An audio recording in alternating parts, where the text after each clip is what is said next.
This is Todd DeVoe, the host of EM Weekly, and I just wanted to thank everyone out there who has taken time to listen to our brand new podcast. It's been an exciting process that we've gone through here at EM Weekly to bring you some guests and some topics that we find interesting, and hopefully you do too. I really appreciate you taking your time out and giving us a listen. Please share this podcast and the guest with all your friends in your network. And again, I really do appreciate you guys taking the time to listen to EM Weekly, and you could go to other places for other sources, and you're spending time with us. Again, thank you so much. Welcome to episode 6 of EM Weekly. I have the pleasure of introducing Todd T. DeVoe, who will be interviewing Todd W. DeVoe. This is not a joke. Hi, and welcome to EM Weekly, and this is your host, Todd DeVoe. And our guest today, believe it or not, is not me, Todd DeVoe, but I guess it's my doppelganger type thing, Todd DeVoe. I'm Todd T. DeVoe, and this is Todd W. DeVoe. So, Todd, welcome to EM Weekly. How are you doing today? Well, I'm very good, Todd. Thank you for inviting me. I appreciate it. So, Todd, tell me a little bit about yourself, your background, and like how you got into emergency management and into disaster response and whatnot. Oh, absolutely. Thank you. Well, I joined the Navy in 1981 to go see the world, and I did a 26-year career. I ended up working with nuclear weapons, shipboard nuclear weapons, when I was younger on destroyers, tin cans. And in 1987, I earned my instructor credentials through the Navy. Shortly after that, after an instructor tour up at Great Lakes, Illinois, I volunteered for a program called Explosive Ordnance Disposal, part of the diving Navy, part of special operations for the United States Navy. Went on to lead a few EOD detachments out in Hawaii, California, Whidbey Island, and Guam. Made it all the way up to E8 as an enlisted man, and I was up for E9, and I decided to take a whack at Chief Warrant Officer. I was fortunate enough to get selected for that as well. So I did a couple of tours out in Asia for 2 years, out of Guam. It was our EOD Mobile Unit 5 out there. Came back just a few months before 9/11, took a job as the Assistant Training Officer at EOD Training Evaluation Unit 1, San Diego, California. So I did about 4 years there, 3.5 years there as Assistant Training Officer and the Readiness Improvement Officer. Our mission at the time was to prepare deploying EOD teams to go overseas and fight the new war. And in doing that, I established a advanced EOD combat skills training facility up at China Lake, California, in a little area called Darwin Wash. That lasted about 2004 to 2006, and I retired out of there as the director of training. Moving into civilian life, which if your listeners are unfamiliar with that, it comes to a screeching halt. Everything slows way down when you step out of uniform. What I did after that was I worked as a defense contractor and took a job up at Great Lakes again as the Navy Region Midwest branch head for requirements and readiness. I got into DERZN and some NMET type activity. Me and the 3 other folks on the team put together a training and exercise program for the Shore Response Plan, which was coming out of the Chief of Naval Installations at the time. Did that for a few years, actually about 1.5 years, and I kind of got recruited away to work for Navy Medicine for the Emergency Management Program, where, again, I built a training and exercise program for the Enterprise. That lasted about 6 years until 2014. And as the war started dwindling down, of course, so does contractor money. So I left that. I was fortunate enough to be able to stand up a consulting business, Twisted Aspen Consulting, during that time. And since then, I've been doing some part-time teaching for an organization called Cubic Global Defense in support of a Defense Threat Reduction Agency program called CP2. And as a matter of fact, I'm headed over to Europe at the end of the week to the Ukraine to provide some hazmat training for some of the Ukraine forces. Oh, wow. So that's what I tend to do part-time, yes. Yeah, it's getting kind of hot back over there, isn't it? Oh, yeah. They're having some troubles on the east side of the Ukraine, with Russia, but it's relatively safe other than that. But we have, with our State Department and DTRA, we have some big plans to counter weapons of mass destruction. That's what this is all about. And we work with many countries in Europe and Asia supporting that. Today, I'm talking with Todd DeVoe, And that's pretty much the extent of what I have to offer. So that's awesome. Thank you. Yes. I got a funny China Lake story. I think you'll appreciate this. So I get this tag, and I was a corpsman with the Navy, obviously, and so I get this tag to go with this mission out of China Lake to do with the Landing Fort Support Team, the LFST group that Red Patchers that the Marine Corps has, and I guess they're gonna go make a bombing run out there or something to create in the middle of China Lake or around that area. So we get picked up by some CH-53s, and they take us out there, and we fly out to China Lake, and we land in the middle of this area. And I look at my gunny sergeant, and I go, "Hey, gunny, where's the lake?" And he looks at me and goes, "Doc, you're standing in it." I was like, "Oh my gosh," that was my first introduction to China Lake, was standing in the middle of the lake bed without any water in it. So. Well, yeah, well, sometimes there's actually water in that lake. Not very often, but sometimes he gets water in. That's China Lake. So, okay. So awesome. So you did a lot of work with the Navy, obviously, and which is the best branch of the service that you could ever join, just so the guys know out there. And I concur. I did my boot camp up in Great Lakes. So when you talk about Great Lakes, it's a little bit of flashback there for me. So I am definitely on that side of the equation of the boot camps. And for those of you guys that are listening, when I went in the Navy, and I went in 91, we had boot camp in Orlando, Great Lakes, and in San Diego. And today, everything is in Great Lakes. So they've kept the best boot camp area open. So, so I come from the best training grounds. So I have a question for you. I checked into my first mobile unit in Barbers Point, Hawaii, in the latter part of 1990, very early 91. And while I was up there, I was there for about 3 years. And one time my lawnmower broke, so I went over to the place over at MWR where you rent lawnmowers, and I said, "Hey, I'd like to rent a lawnmower, please." And the nice gentleman behind the retired fellow behind the counter looked through his records. He says, "You haven't brought back the last one." I said, "What?" He says, "Yes, Todd DeVoe, you've had a lawnmower out for a year now. We need to get that thing back." And I was wondering if you've ever been stationed in Hawaii. No, sir.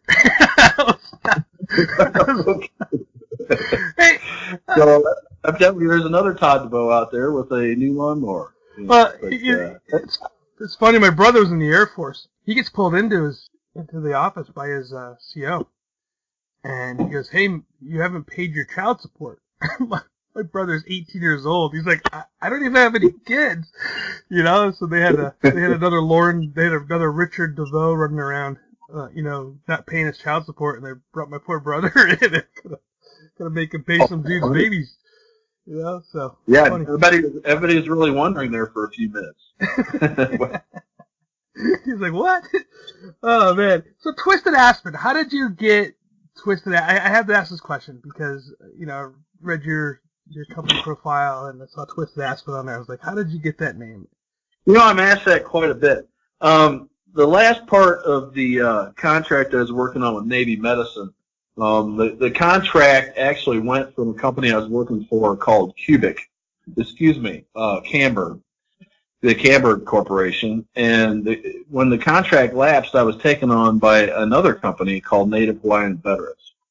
And they were offering me like a lot less than I was making at Camberg. So as a negotiation, they says, "Well, how about we just pay you $10.99, or you can set up your own company or whatever, and we'll invoice you through that." So I was talking with my CPA, and she says, "Yeah, do it right now. Get online and do it right now." The first thing they asked was, "Gosh, the name of the company. What are you going to call it?" Well, we have some property here in Colorado. The family does. It's a family trust.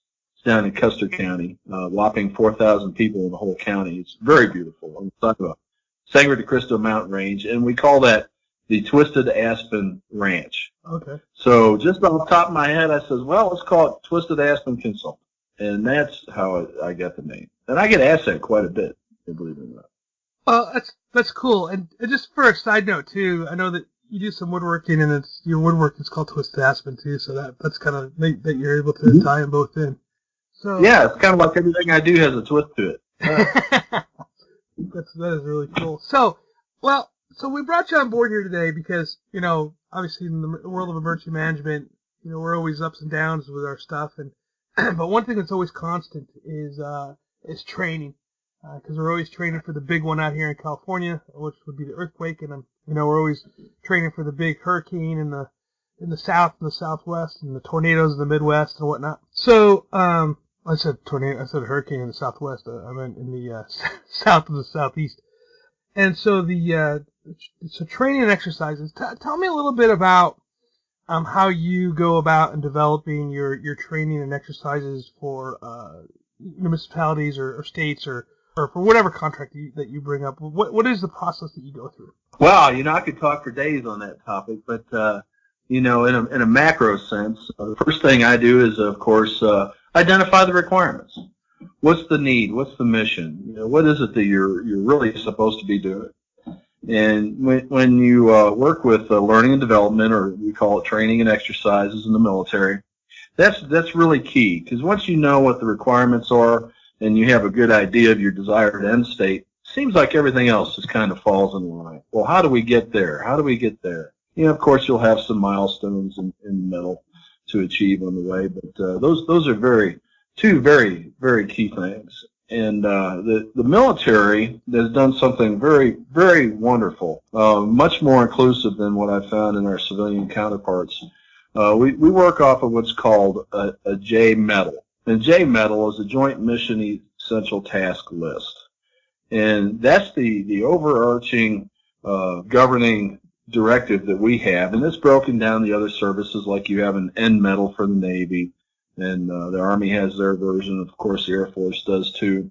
But every task, just about every task in the military is broken out into a mission essential task.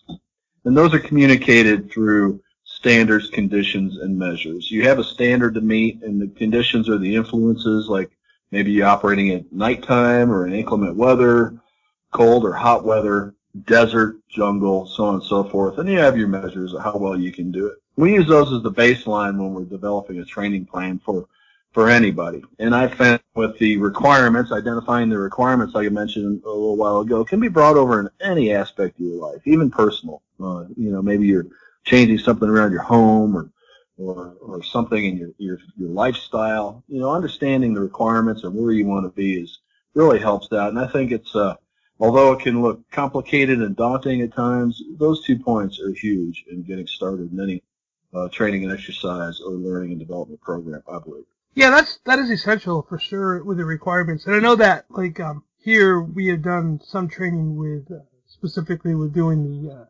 using UASI grants, and we have purpose that we have to do, and there are guidelines that we have to touch to make that training essential. I think sometimes that when we're putting training on that we forget that we're training not only just the upper brass, but we're also training the core guys out on the field. And I think sometimes there's a disconnect between some of the training that we put on and say like the beat officer or the line firefighter, who's standing out in the middle of the parking lot going, what the heck are we doing here? But I'm getting paid overtime, so I'm not going to complain. How do we make training that's going to be engaging for those guys, as long as making those check boxes that we need to do to be core essential training for like the UASI grants or the EMPG grants or stuff like that? And those answers after a brief commercial break. 315 and 314, there is at least one person that's been shot. Somebody is still shooting inside.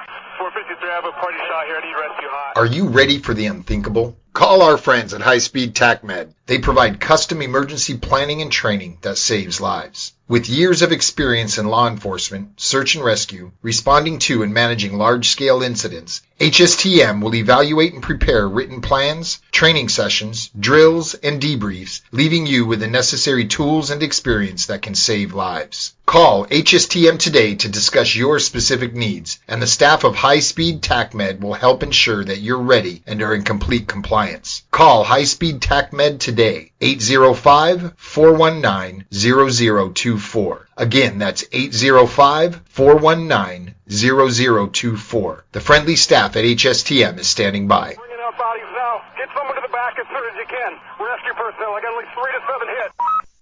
Emergencies happen. whether they're related to medical emergencies, threats of physical violence, weather-related, or other. One of the most difficult things during an emergency is to find help and quickly and efficiently communicate with all parties, regardless of whether you're an administrator, law enforcement, or the end user. With Titan HST, we help to store time by creating high-tech yet simple-to-use mobile-based applications that connect you with the people who can help you. At Titan HST, we believe in the power of people. Well, I think, there's actually phases of training. You have initial training or basic training where you're learning something new, or you're bringing a new team together. You want to see how they work together. You'll have some, getting back to the basics. And then once you've mastered the basics, you get up to a certain level of competency. And what often happens, what I see a lot, is that training really takes a lot of time on any force, especially any operational force, whether it's public safety or military, or even corporate. It's hard to find time to train sometimes, and as such, it falls along the wayside. And when you're up to a certain level of your capability and you don't have what we call sustainment training to reinforce that, those skills slowly kind of drop off and they deteriorate. After the basic training, keeping a schedule of sustainment training, and that's just refreshers for the people that are in the trenches working, or even the planning staffs. It goes the whole gambit of the chain of command. I think it's very important to have that sustainment training, especially if your job is cyclical. And when I say cyclical, I mean that it's reoccurring. In emergency management and oftentimes in military arena, we don't have the luxury of learning from day-to-day OJT because disasters are so frequent and attacks are so infrequent. We have to practice those. And we do that through exercises, what we call exercises. The Homeland Security Exercise and Evaluation Program is what supports that.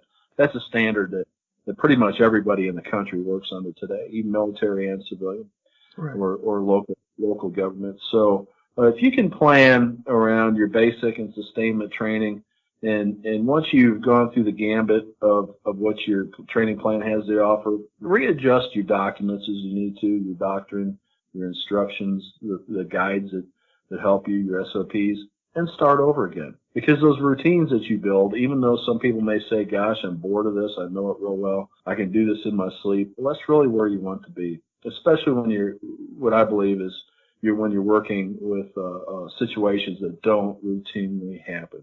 Say you're a secretary or a manager in an office or in a warehouse environment. Your job you're doing every day. So you get very good at that. And as you see things, that you can change and improve on, you just do it. Again, in the emergency management field, we don't have that luxury, so we have to train. So the more, at least in my opinion, the more training you can do, the better off you're going to be. Yeah, I agree with you there. I think, I guess it's the military. We train, and, we train like we're going to play, and then when the thing happens, it becomes second nature. I'm fortunate that I was, I did a lot of emergency management in Orange County, California, and we had a nuclear power plant down the street from us, and that actually made us train twice.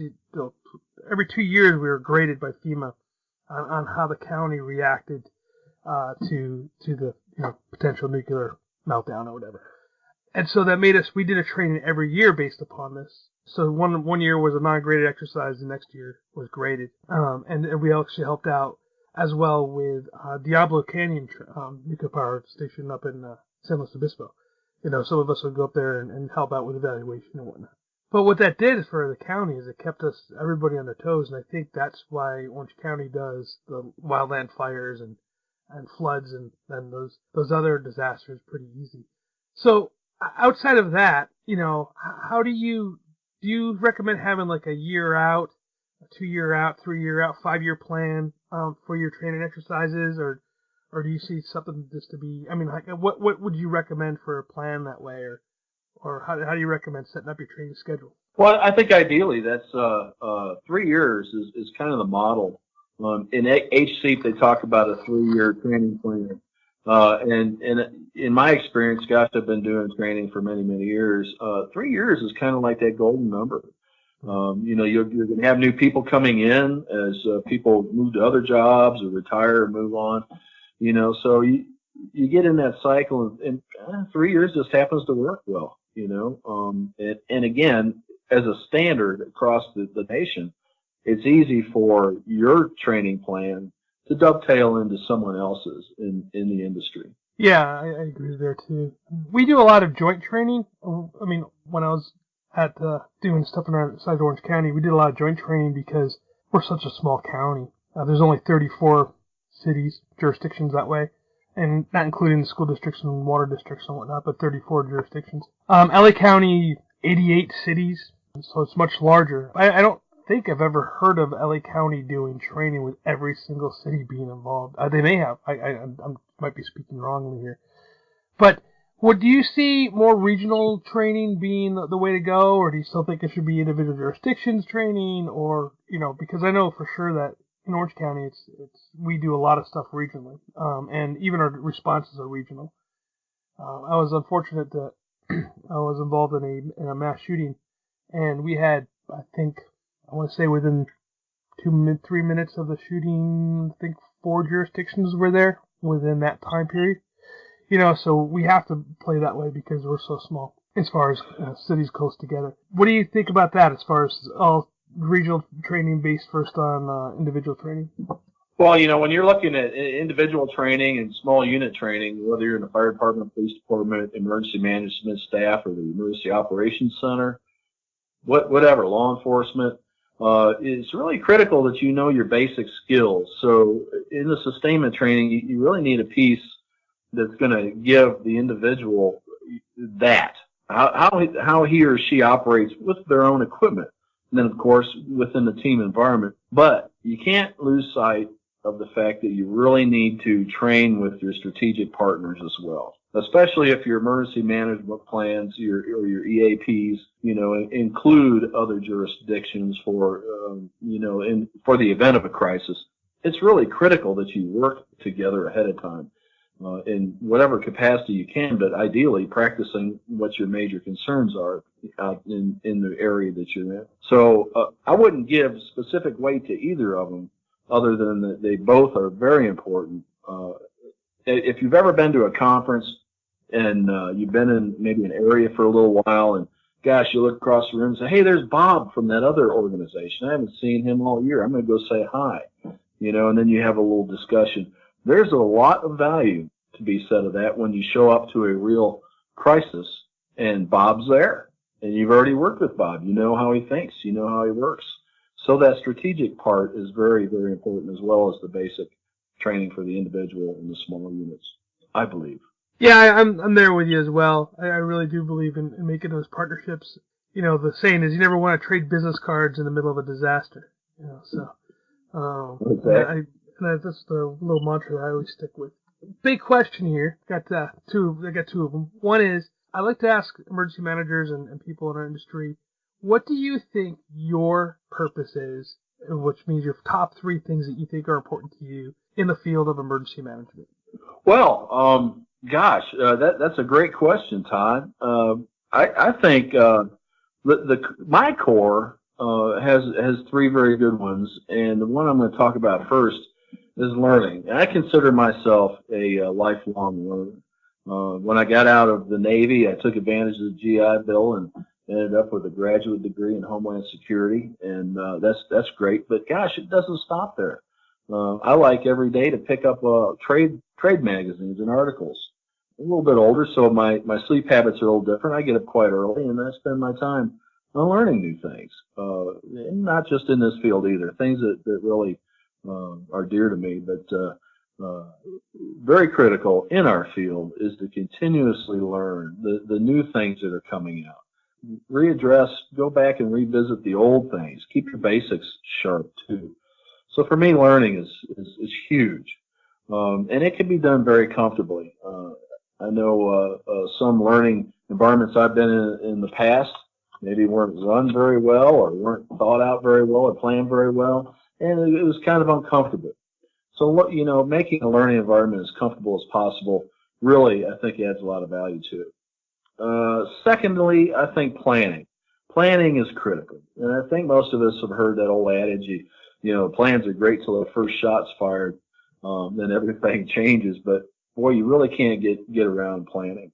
You need those documents in place, the instructions, the standard operating procedures, so that everybody understands, what's expected of them and what's expected of you. And I think the better you do that, keep that a priority, I think the better off you're going to be. But you also have to practice those plans. You can't just write something, get it signed, stick it on the shelf, and expect to be able to pull that off the shelf at the last minute when there's a crisis. You need to practice those things. Now, thirdly, I think leadership is huge as well. And leadership comes from everywhere. It comes from the bottom of the chain of command to the top. And all that is motivating people to move and do things right and work in a comfortable environment.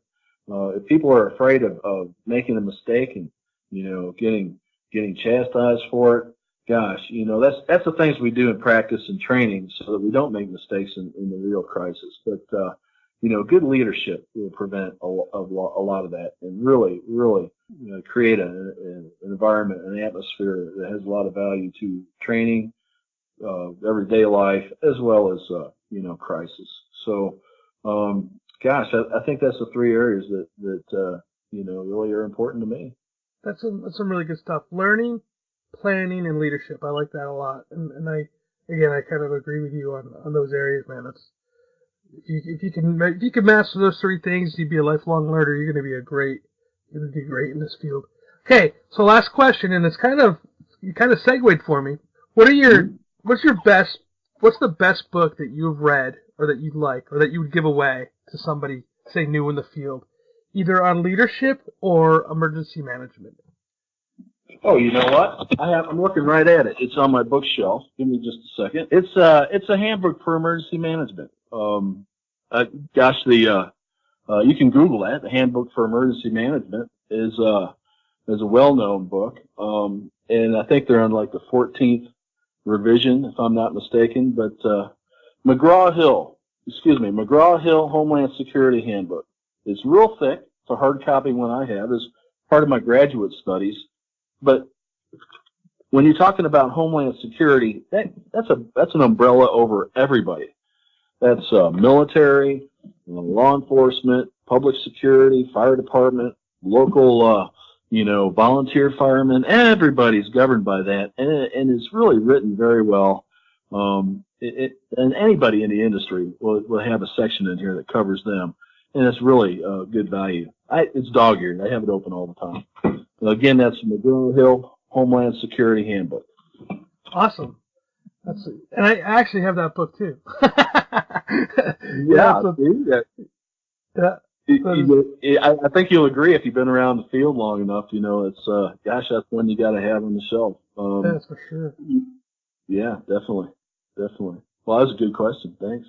No problem. This has been a lot of fun. So, Todd, before we leave, I just want to make sure that you have the ability to kind of tell people about your business and how to get in contact with you if they're interested in learning more about training exercises and the other things you do too, so that you don't just do training exercises, but I know that's what we're focusing on today. So how can we find you? Well, my phone number, 303-704-2797, or I have a website, twistedaspenconsulting.com. I am a service-disabled veteran-owned I'm a service-disabled veteran, and I own a business, so I have that ability too, although it's not certified through the VA. If you're doing business directly with the VA, they have a certification process for that. Go to my website, twistedaspenconsulting.com. I also have a Facebook page, same name, and T.W. DeVoe, D-E-V-O-E, at twistedaspenconsulting.com. We'll get an email right to me. And, if there's any interest in any faction of emergency management, I've probably been involved in the past, but I would love to help you out, specifically training and exercises or learning and development. We've got quite a bit of experience with that. So I appreciate the opportunity to plug all that, Todd. Thank you. Yeah, no problem. And just for everybody, in case you guys missed it and you have to rewind and try to find exactly where it is, we're going to put this information down in our show notes as well, so you can always just click on the bottom show notes there, and his links to Todd's consulting firm and to everything else will be down there too. And you know what, Todd? I'm going to actually put your link to your woodworking company down there as well, because you make some beautiful woodworking too. Well, thank you very much. That's a small business I have to fill in the cracks in between teaching. So both passions of mine. I love to teach and I love to work with wood. Thank you. No problem, sir. All right. Well, it was great having you. I appreciate it. Thanks for listening to the EM Weekly podcast. Be sure to check us out at www.emweekly.com. Again, www.emweekly.com. Thanks again for listening.